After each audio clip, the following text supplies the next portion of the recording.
Welcome back. This video is from the beginning of week 9. It's got packed full of great information. We're going to have a little recipe in the link below for you to check out.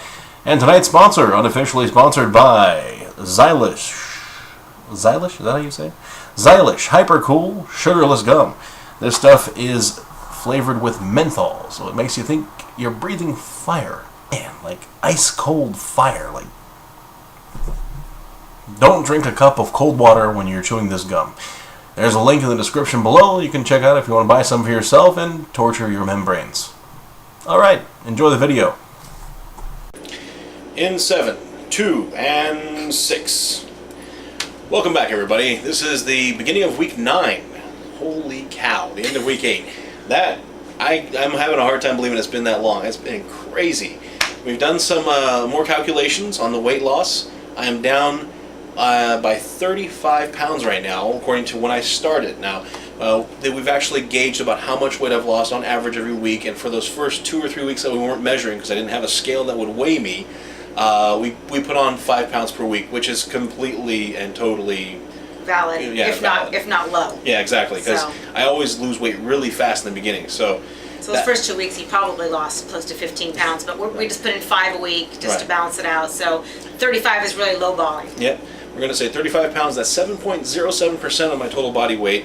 Now last week we kept a food log because we noticed that the weight wasn't coming off as fast as normal. So I logged everything that I ate. Roberta analyzed it for me. It's totally valuable, guys. Trust me, because I thought I was eating just fine. But she found he's eating really good. I just wanted to kind of fine-tune a little bit and find out what exactly he was eating day by day, and I thought I might catch a couple things that might be off, and sure enough I actually did. Yeah, it's really great when you have that resource to just double check when you think you're doing the right thing. I know I'm eating the right foods, but at the right times. Now this is where she comes in. So what I noticed was food log looks good. I'm looking at breakfast and I'm looking at lunch, looks good, and I get to dinner and there's just carbs, solid carbs, and a lot of them. Now, I told him carbs were okay because if they're whole wheat carbs, but what I guess I neglected to probably make really clear was carbs at night are not such a good idea, particularly for certain people. I'm one of them. If I eat carbs at night, it goes right to sugar, right to fat.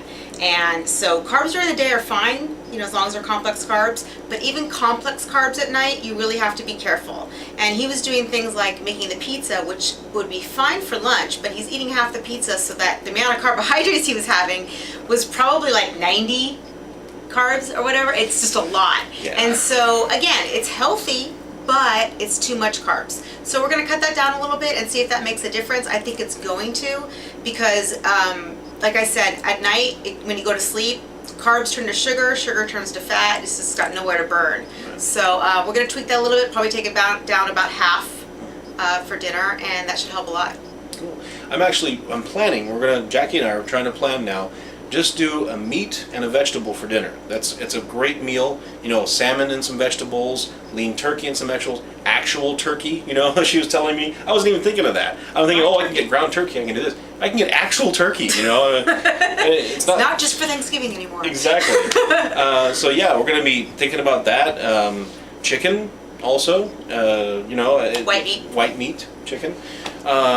We actually found some ground chicken, also not ground, canned chicken, to replace the canned tuna that I was putting in my salads. That's fine. So yeah, and it's lower in sodium. It's lower. It had lower fat. It's good. It's a good product. So we're going to be switching that up a little bit in my salads, making chicken salad instead, which is great for me for lunch. I love that.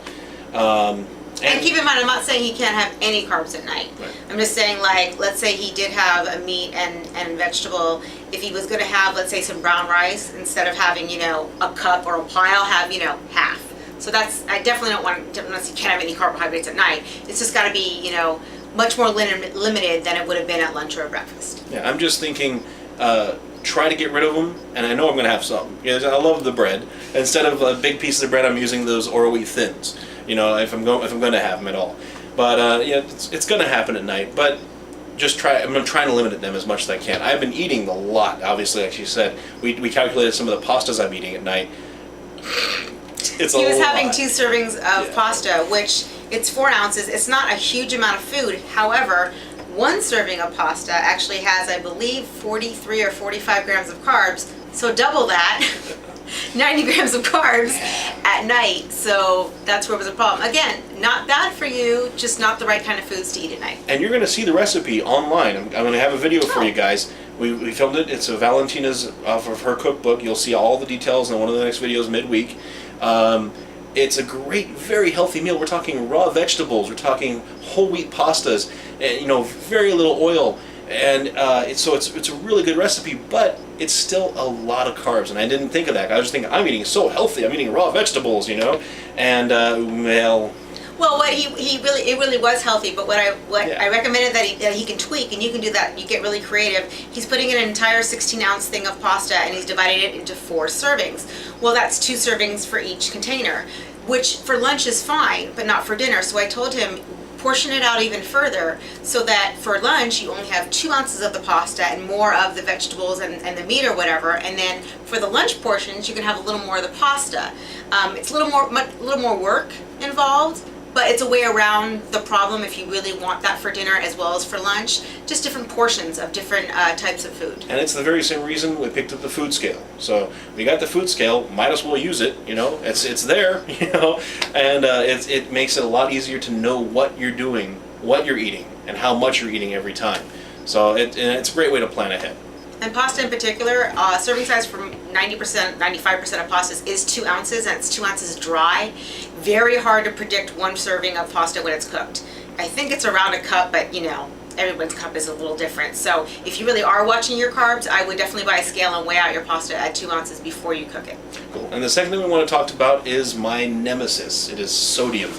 My high blood pressure, my doctor is still on me about it, and even though it's getting down, and she likes that, but it's still high for who I am and my age and everything else. Hell, it's high for anyone right now.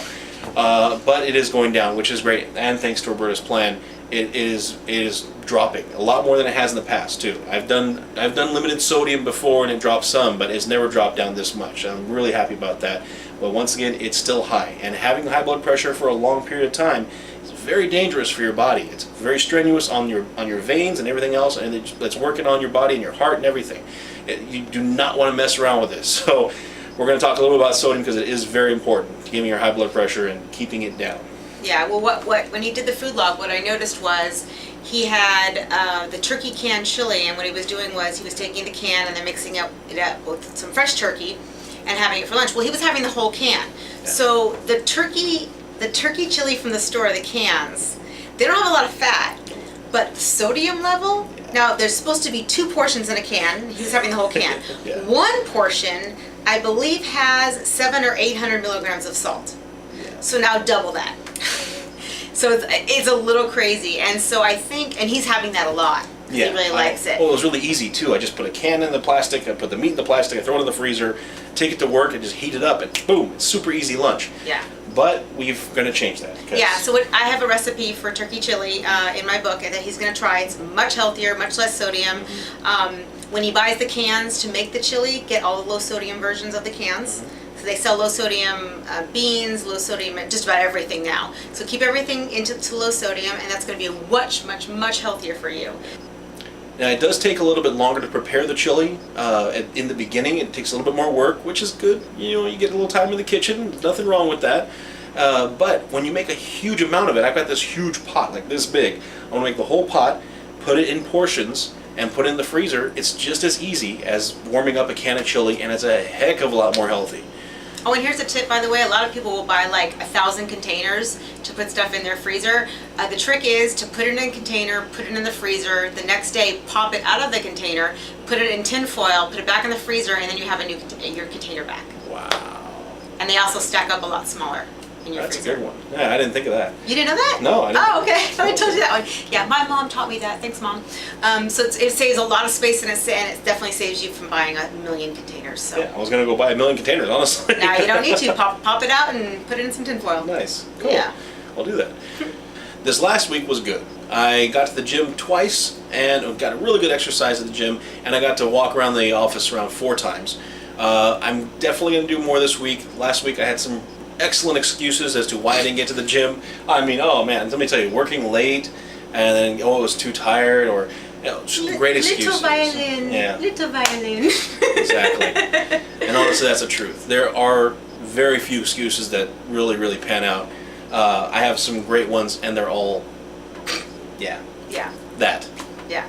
And we are at week 9 here.